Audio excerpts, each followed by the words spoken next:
Em instantes vai começar mais um Infância em Foco e no programa de hoje eu receberei uma convidada para falar conosco sobre um tema muito comum na atualidade e que gera muitas dúvidas, principalmente para os pais. É o TDAH. Vamos entender como diagnosticar, como evidenciar os primeiros sinais. Então fica aí que a gente já volta.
Os acidentes e a morte não tiram férias. A não ser que...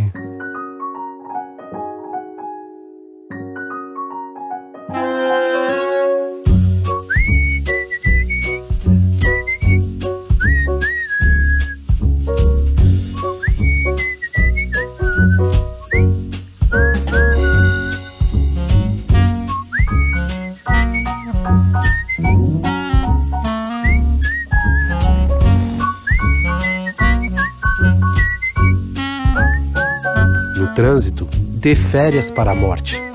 Atenção redobrada aos itens de segurança. Detran, Governo do Estado de São Paulo.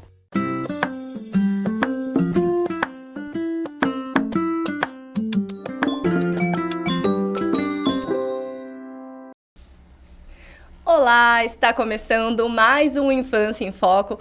Você aí de casa pode chegar, seja muito bem-vindo, muito bem-vinda. Eu sou Mara Camargo, estou iniciando agora mais um programa em que hoje vamos falar sobre um assunto muito atual, que é o TDAH. E para isso, eu já estou aqui com uma convidada mais do que especial, a Camila Dias, que é neuropsicóloga. Camila, seja muito bem-vinda ao programa. Eu que agradeço, Mara, o convite. A gente que agradece com esse tema que gera tantas dúvidas, né, Camila? Com certeza. Eu vou apresentá-la melhor aqui, gente.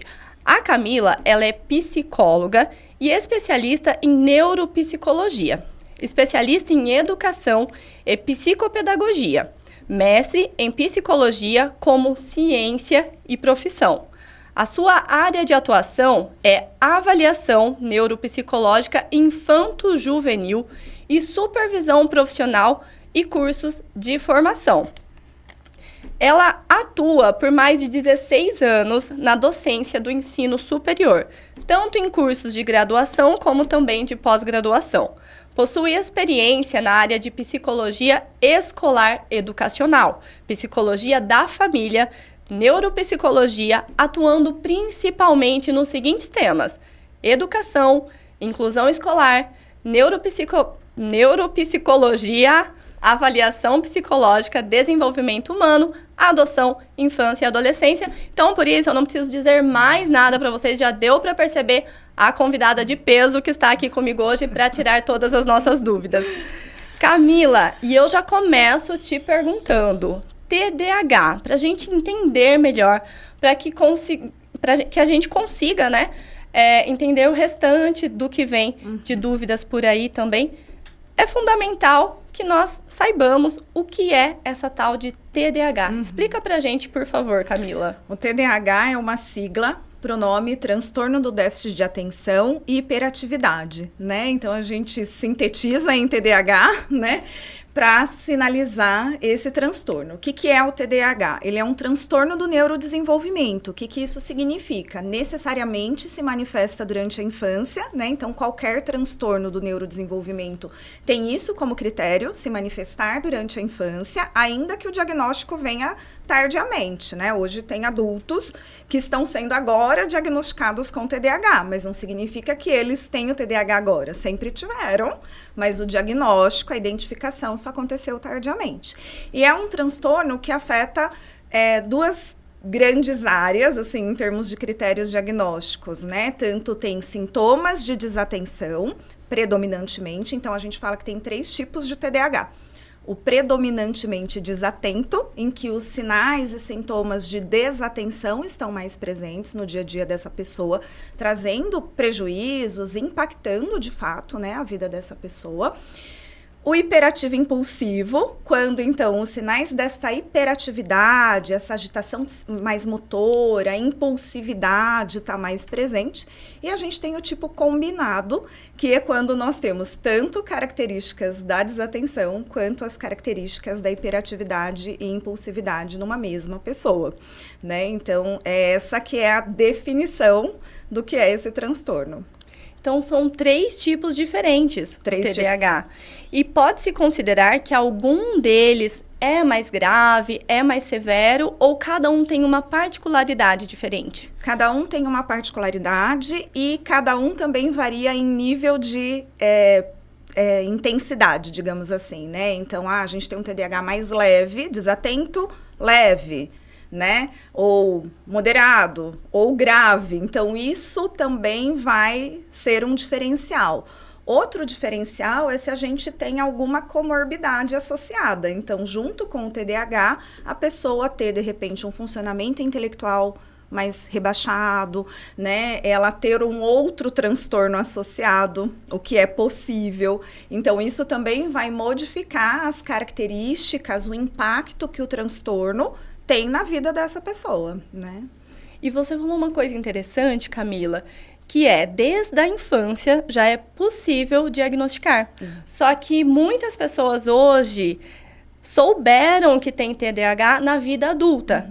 O que eu percebo? Antes eu nunca tinha ouvido falar da TDAH.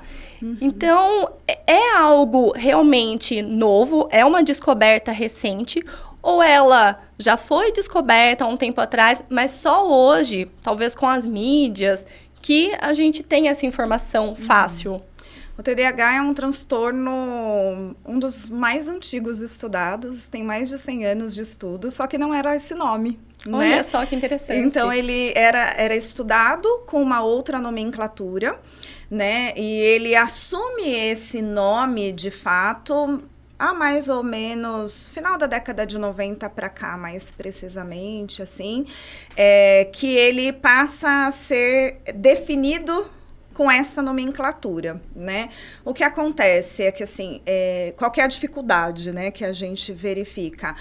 Quando começou-se a falar mais especificamente do TDAH no ambiente familiar, escolar, qualquer coisa parecia que podia ser TDAH, né? E hoje a gente tem critérios diagnósticos mais claros e mais específicos, né? Então, o TDAH é até um transtorno polêmico, assim, né? Tem correntes que vão falar, não, isso é uma invenção da indústria farmacêutica para medicalizar as crianças, etc e tal. Mas não, os estudos são consistentes, eles existem há mais de 100 anos, né? E mostram que em torno de 5% da população, na infância, pode sofrer esse transtorno, né? No Brasil, o que o que fez com que nos últimos 15 anos tivesse esse crescimento tão expansivo para se falar tanto sobre o TDAH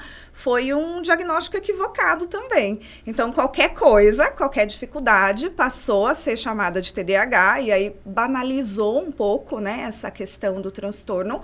Mas não, a gente fala, eu brinco no consultório, um TDAH verdadeiro, né, a gente reconhece muito fácil, né, um TDAH verdadeiro. Agora, tem questões que podem confundir, né? Até outros quadros. Então, uma ansiedade pode trazer sintomas parecidos com o do TDAH. E é uma ansiedade. Então, no caso do adulto, muitas vezes o psiquiatra, o neurologista, ele pede avaliação neuropsicológica para diferenciar. É TDAH? Ou é uma depressão? Ou é uma ansiedade? Né? No caso da criança, isso é mais...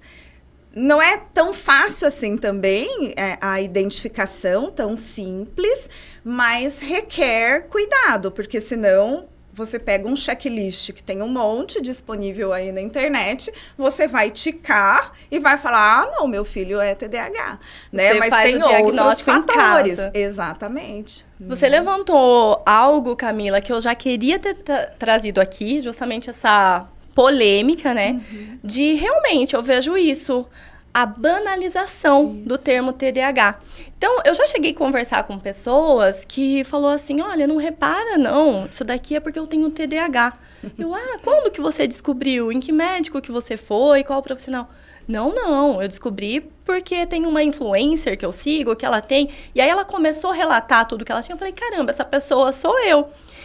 E não é simples assim, gente. Não. O TDAH é um transtorno, é algo que precisa de uma avaliação com um profissional.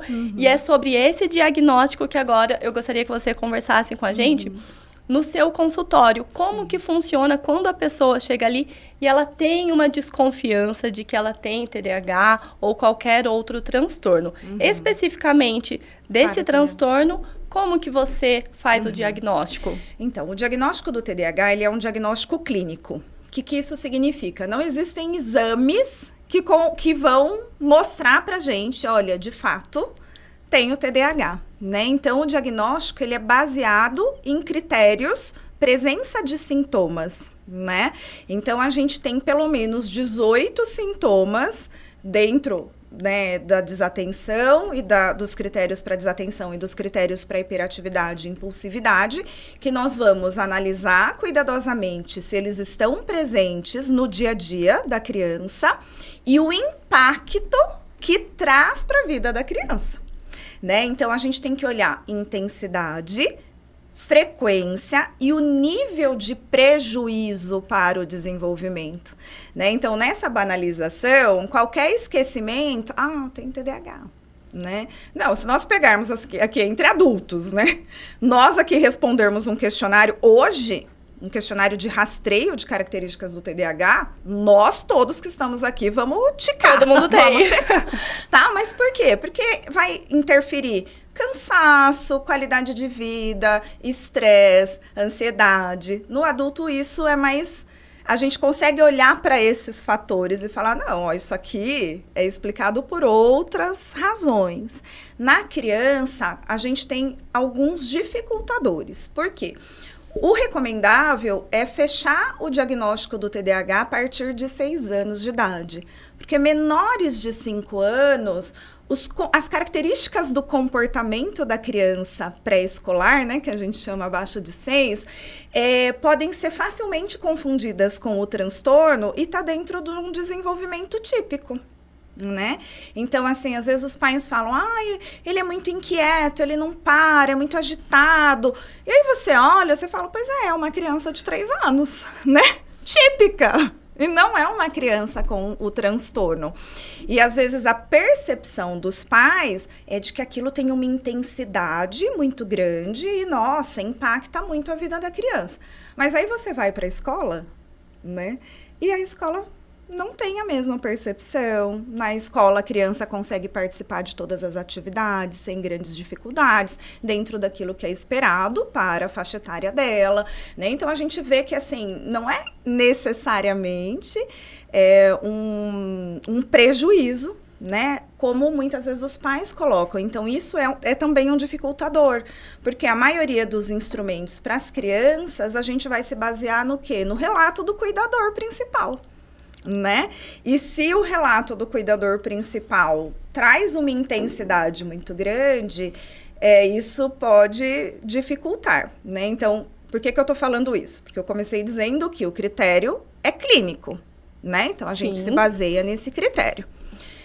Todas as pessoas que desconfiam que têm TDAH vão passar por uma avaliação neuropsicológica? Não necessariamente, né? Porque isso envolve custos, muitas vezes não está disponível nos serviços públicos de saúde.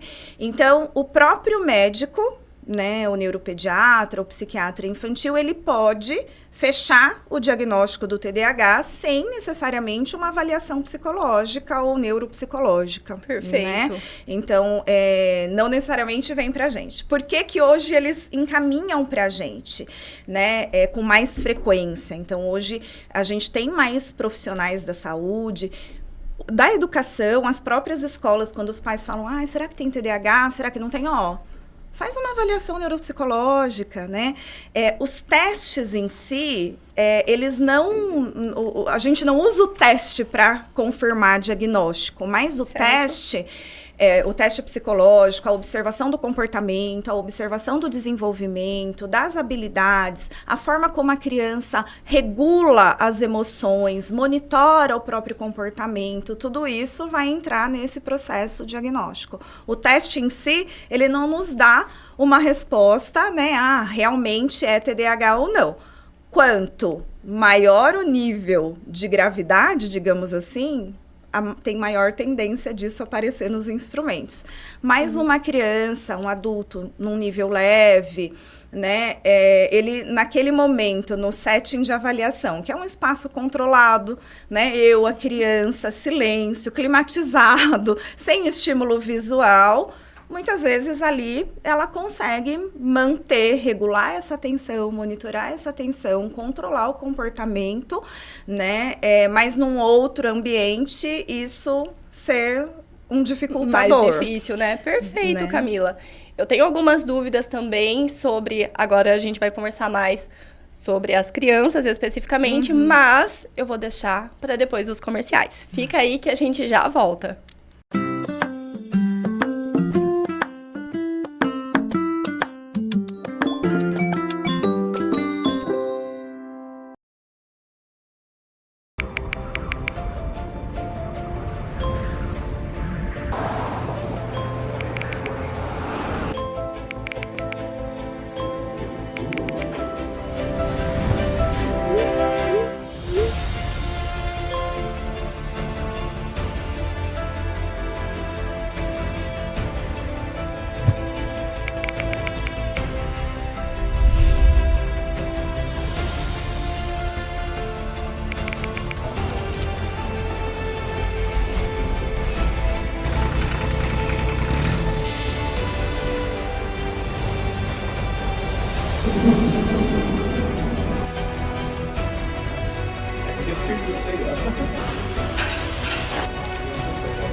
Os acidentes e a morte não tiram férias. A não ser que...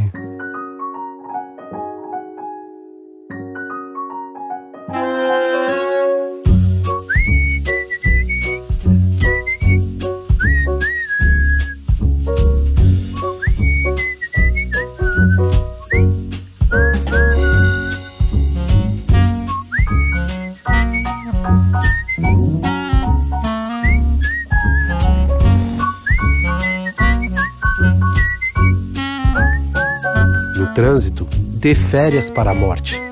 Atenção redobrada aos itens de segurança. Detran, Governo do Estado de São Paulo.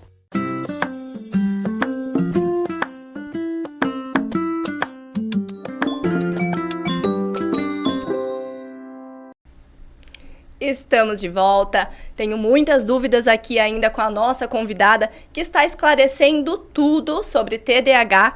E agora nós vamos nos aprofundar mais no diagnóstico infantil. Mas antes, claro que eu quero dar um recado especial para vocês, e é da Escola Primeiros Passos. A Escola Primeiros Passos é focada em educação infantil, atendendo crianças dos 4 meses aos 6 anos de idade, integrando no ambiente educacional o melhor de 2 mundos, cuidado e educação. Primeiros Passos, educação infantil, onde a infância acontece. Se você tinha alguma dúvida de em qual escola matricular os seus filhos, agora já não tem mais. Já sabe que o lugar certo para eles é na Escola Primeiros Passos. E agora sim, retomando aqui com a nossa convidada, a Camila.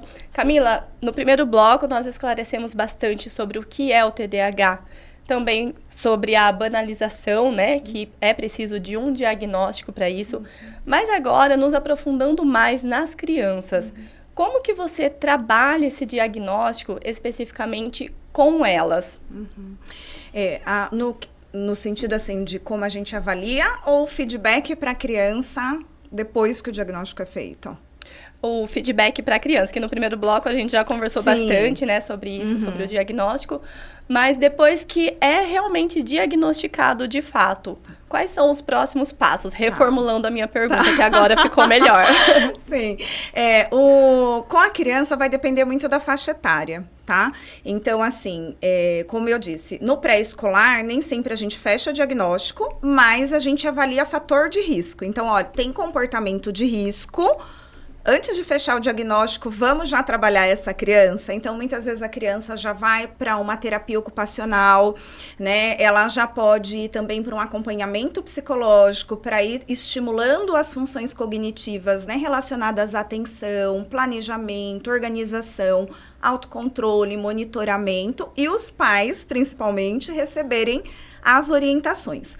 Com os maiores, né, quando esse diagnóstico, então, um psicólogo, um neuropsicólogo, ele levanta esse diagnóstico, a gente precisa da confirmação médica, né, e aí nós temos 3 pilares de tratamento, de intervenção, que é a psicoterapia com a criança, para estimular as funções cognitivas que podem estar aí um pouco em déficit, o controle do comportamento, né? Porque o TDAH, ele envolve muito esse processo de autorregulação, automonitoramento, regulação da atenção, monitoramento do controle do corpo, monitoramento do impulso e das emoções, né? Então, isso faz parte também.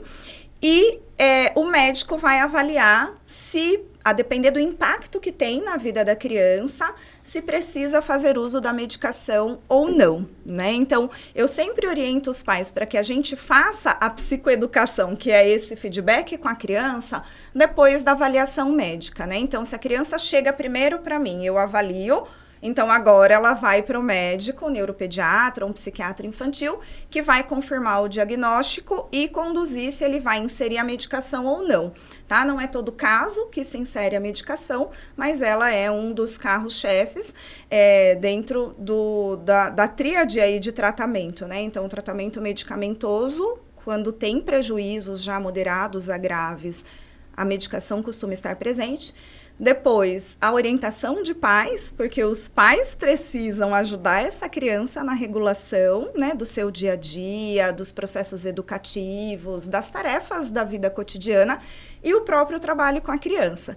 Então, confirmou o diagnóstico com as crianças maiores que eu digo assim, 8, 9 anos para cima, daí normalmente eu faço uma sessão, né, de psicoeducação com a criança para explicar para ela o que é o transtorno. Então, tem um livrinho em que eu vou explicando o que é o TDAH, né, como que as nossas funções cognitivas ficam alteradas, como que isso impacta o dia a dia dela. Se o médico inseriu a medicação, por que a medicação é importante? Que estratégias no dia a dia da escola podem ser usadas em casa?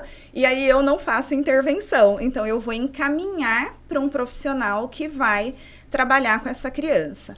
Muitas crianças já estão em acompanhamento psicológico, né? Como eu só avalio, eu não faço a intervenção. Então, se ela já está em acompanhamento psicológico, essa psicoeducação geralmente não sou nem eu que faço. É o próprio psicólogo, mediante o resultado da minha avaliação, que vai fazer esse trabalho com a criança, né? Você faz esse encaminhamento, Isso. então. E a partir de qual idade que é possível já diagnosticar? Então, o diagnóstico mais efetivo, digamos assim, a gente recomenda a partir de 6 anos. Hoje em dia, com 5, já se consegue ter uma clareza maior. Mas eu, por exemplo, recebo muitos pré-escolares também, né? E aí eu explico para os pais. Tem pais que me ligam assim, a criança tem 3 anos, ai, não sei, tô desconfiada que tenha TDAH. Eu explico, eu falo, olha, não se fecha diagnóstico nessa idade, mas a gente avalia fator de risco. A gente avalia se os comportamentos que ela está apresentando de fato são intensos e frequentes a ponto de estarem prejudicando o desenvolvimento dela, e aí nós vamos encaminhar para intervenção, tá? Mas fechar a partir de 5, 6 anos, de fato. Então, apesar de não fechar o diagnóstico precocemente, né, porque é considerado precoce se for antes dos 6 anos de idade, se sentiu alguns sinais de alerta, é bom fazer um acompanhamento. É bom, porque a gente já pode começar as intervenções, né, com a criança pequena, e aí a intervenção no comportamento, na orientação dos pais em relação ao manejo do comportamento da criança, na estimulação cognitiva, né, dessa criança, e isso vai minimizando os impactos a longo prazo, né? Os estudos têm mostrado, assim, que crianças que foram diagnosticadas com 7, 6 anos já apresentavam sinais, né, antes dos 5 anos. Então, os sinais já estavam presentes, já eram evidentes, mas como é uma faixa ainda do desenvolvimento que muitos comportamentos podem ser confundidos com TDAH, é seguro não fechar, e aí a gente avalia, não, realmente tem uma intensidade, tem trazido prejuízo, vamos intervir mais para frente, reavalia. Perfeito. Agora, para a gente entender, a pergunta que não quer calar, né? Quais sinais são esses que nós, pais, devemos nos atentar em casa com os filhos? Em relação à desatenção, né? Numa tarefa que exija da criança se manter atenta, né, executar, conseguir direcionar o foco atencional, claro que isso resguardando as devidas proporções para cada faixa etária, porque isso vai variar muito, né? O tempo de atenção de uma criança de 3 anos é diferente do tempo de atenção de uma criança de 8 anos. Mas, assim, não consegue se manter, parece sempre dispersa, você chama, parece que não escutou, você dá um comando, esquece com frequência, né? Então, você pede para ela fazer tal coisa no meio do caminho, ela já deixou de fazer, já esqueceu o que era para fazer. São alguns dos sinais de desatenção, né? Em termos de hiperatividade e impulsividade, aquela criança que fala muito, né? Um comportamento motor mais agitado, então não consegue ficar parada.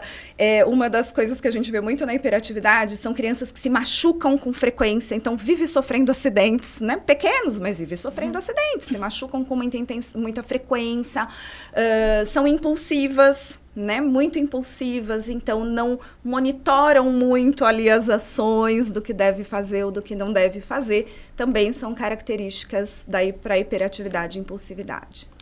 E agora a importância sobre o diagnóstico, o quanto antes melhor, né, como qualquer outro transtorno. E como que nós pais, depois de diagnosticado, quais orientações que você costuma dar para os pais para que em casa a evolução dessas crianças seja a melhor possível? Um dos pontos centrais, os pais precisam eles terem rotina, serem organizados, disciplinados, né? Porque eu explico para eles assim, como essas funções atencionais, as funções executivas, né? Que envolve controle dos impulsos, planejamento, organização, regulação, automonitoramento, estão em desenvolvimento. E na criança com TDAH, além de estar em desenvolvimento, elas estão prejudicadas, né? Somos nós adultos que vamos emprestar as nossas para a criança, para ela ir aprendendo a se regular, né? Então, estimulando essa atenção, estimulando a organização, estimulando a rotina, o cumprimento das tarefas. Isso vai ser primordial. Porque se a família não tiver essa organização, sozinha a criança não consegue. E a medicação também não cumpre esse papel do comportamento, né? Então, eu acho que essa é a orientação mais preciosa. Eu falo, vocês precisam ser disciplinados, organizados, né? Ter uma rotina para que vocês possam ensinar isso para a criança de maneira mais sistemática, né? Quando ela tem o TDAH. Perfeito, Camila. É um trabalho em equipe, em conjunto, né? Os pais, a escola. E olha, eu tenho uma notícia triste. Tô meio assim falhando hoje, gente, por conta da voz. Peço até desculpa para vocês aí de casa. Mas a gente vai ter que se despedir por aqui, porque o nosso tempo já chegou ao fim. Passa muito rápido. Foi um papo muito gostoso mesmo, esclarecedor, que é o principal. E eu te agradeço mais uma vez, Camila, por você ter aceitado o nosso convite e ter vindo até aqui. Eu que agradeço a oportunidade de poder colaborar, né, com as famílias, com a sociedade de modo geral, né, informando um pouco mais sobre o transtorno. Com certeza, e colaborou muito, não é, pessoal aí de casa? E para quem quer conhecer melhor a Camila, o trabalho dela, vai ficar aqui embaixo as redes sociais dela.